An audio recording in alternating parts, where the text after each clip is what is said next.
प्रभु यीशु मसीह के पवित्र जलाली मधुर मीठे नाम में आप सबको जय मसीह की। प्रभु आप सबको आशीष दे। आज हम मत्ती उसका 8 अध्याय पढ़ने जा रहे हैं। यहाँ पे लिखा हुआ है मत्ती 8 अध्याय में साफ साफ प्रभु का वचन कहता है, जब वह उस पहाड़ से उतरा तो एक बड़ी भीड़ उसके पीछे हो ली, और देखो एक कोढ़ी ने पास आकर उससे प्रणाम किया और कहा, हे प्रभु, यदि तू चाहे तो मुझे शुद्ध कर सकता है। यीशु ने हाथ बढ़ाकर उसे छुआ और कहा, मैं चाहता हूँ, तू शुद्ध हो जा।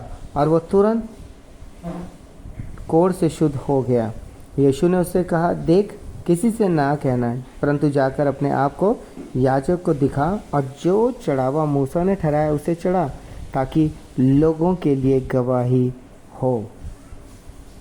जब वह कफरनहूम में आया तो एक सूबेदार ने उसके पास आकर उससे विनती की, हे प्रभु, मेरा सेवक घर में लकवा रोग से बहुत दुखी पड़ा है।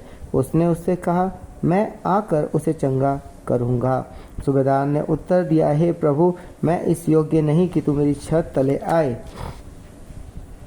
परंतु केवल मुख से कह दे तो मेरा सेवक चंगा हो जाएगा, क्योंकि मैं भी पराधीन मनुष्य हूँ और सिपाही मेरे अधीन हैं। जब मैं एक से कहता हूँ जा तो वो जाता है, और दूसरे से आ तो वो आता है, और जब अपने दास से कहता हूँ ये कर तो वो करता है।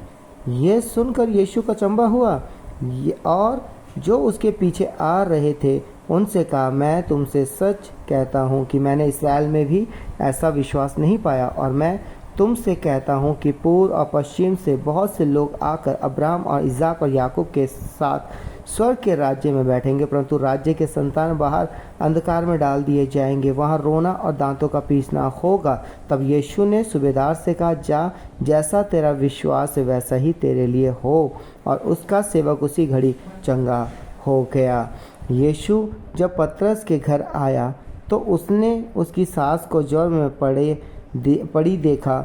उसने उसका हाथ छुआ और उसका ज्वर उतर गया, और वो उठकर उसकी सेवा करने लगी। जब संध्या हुई तब वह उसके पास बहुत से लोगों को लाए जिनमें दुष्ट आत्माएं थी, और उसने उन आत्माओं को अपने वचन से निकाल दिया और सब बीमारों को चंगा किया, ताकि जो वचन यशायाह भविष्यवक्ता के द्वारा कहा गया था वो पूरा हो, उसने आप हमारी दुर्बलताओं को ले लिया और हमारी बीमारियों को उठा लिया।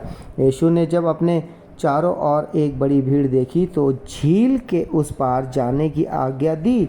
तब एक शास्त्री ने पास आकर उससे कहा, हे गुरु, जहाँ कहीं तू जाएगा मैं तेरे पीछे हो लूँगा। यीशु ने उससे कहा, लोमड़ियों के भट्ट और आकाश के पक्षियों के बसेरे होते हैं, परंतु मनुष्य के पुत्र के लिए सिर धरने की भी जगह नहीं है। एक और चेले ने उससे कहा, हे प्रभु, मुझे पहले जाने दे कि अपने पिता को गाड़ दूँ। यीशु ने उससे कहा, तू मेरे पीछे हो ले और मुर्दों को अपने मुर्दे गाड़ने दे। जब वो नाव पर चढ़ा तो उसके चेले उसके पीछे हो लिए, और देखो झील में एक ऐसा बड़ा तूफान उठा कि नाव लहरों से ढकने लगी, और वो सो रहा था। तब चेलों ने पास आकर उसे जगाया और कहा, हे प्रभु, हमें बचा, हम नष्ट हुए जाते हैं। उसने उनसे कहा, हे अल्पविश्वासियों, क्यों डरते हो? तब उसने उठकर आंधी और पानी को डांटा और सब शांत हो गया, और वह अचंभा करके कहने लगे, ये कैसा मनुष्य कि आंधी और पानी भी इसकी आज्ञा मानते हैं। जब वो उस पार गदरेनियों के देश में पहुंचा तो दो मनुष्य जिनमें दुष्ट आत्माएं थी कब्रों से निकलते हुए उसे मिले। वह इतने प्रचंड थे कि कोई उस मार्ग से जा नहीं सकता था। उन्होंने चिल्लाकर कहा, हे परमेश्वर के पुत्र, हमारा तुझसे क्या काम? क्या तू समय से पहले हमें दुख देने यहाँ आया है? उसने कुछ दूर बहुत से सूअरों का एक झुंड चर रहा था। दुष्ट आत्माओं ने उससे यह कहकर विनती की, यदि तू हमें निकालता है तो सूअरों के झुंड में भेज दे। उसने उनसे कहा, जाओ, और वे निकलकर सूअरों में बैठ गई, और देखो सारा झुंड कड़ाड़े पर से झपट कर पानी में जा पड़ा और डूब मरा। उनके चरवाहे भागे और नगर में जाकर ये सब बातें और जिनमें दुष्ट आत्माएं थी उनका सारा हाल कह सुनाया। तब सारे नगर के लोग यीशु से भेंट करने को निकल आए और उसे देखकर विनती की कि हमारी सीमा से बाहर चला जा। सो परमेश्वर पिता इस पढ़े हुए चुने हुए सुने हुए कलाम के नाम सबको बहुत बहुत आशीष करे, आमीन। सो आइए प्रार्थना करेंगे। हालेलुया। धन्यवाद धन्यवाद धन्यवाद धन्यवाद इब्राहिम इसाक और याकूब के पिता परमेश्वर, हम आपके जलाली चरणों के सम्मुख आते हैं प्रभु। विशेष कर शुक्रिया करते हैं परमेश्वर पिता कि आपने हम सबको संभाला प्रभु और सुंदर दिन दिया प्रभु जी। आपका धन्यवाद करते हैं। रात भर मीटिंग सुलाने के लिए आज दिन भर भी संभालो प्रभु, सुरक्षा दो अपने बेटे बेटियों को परमेश्वर परमेश्वर पिता आपका आत्मा जो उनमें वास करता है प्रभु, आत्मा हाँ प्रभु जी उनकी अगुवाई करे प्रभु, ताकि वो स्वस्थ तंदुरुस्त रहने पाए और सुरक्षित रहे प्रभु। अपनी जीवित गवाही के लिए उन्हें तैयार करे यीशु के नाम से, होली स्पिरिट गोस्ट फायर के थ्रू प्रभु। यीशु नाम में अब्बा पिता अपने लोगों की सहायता करे, मदद करे प्रभु जी।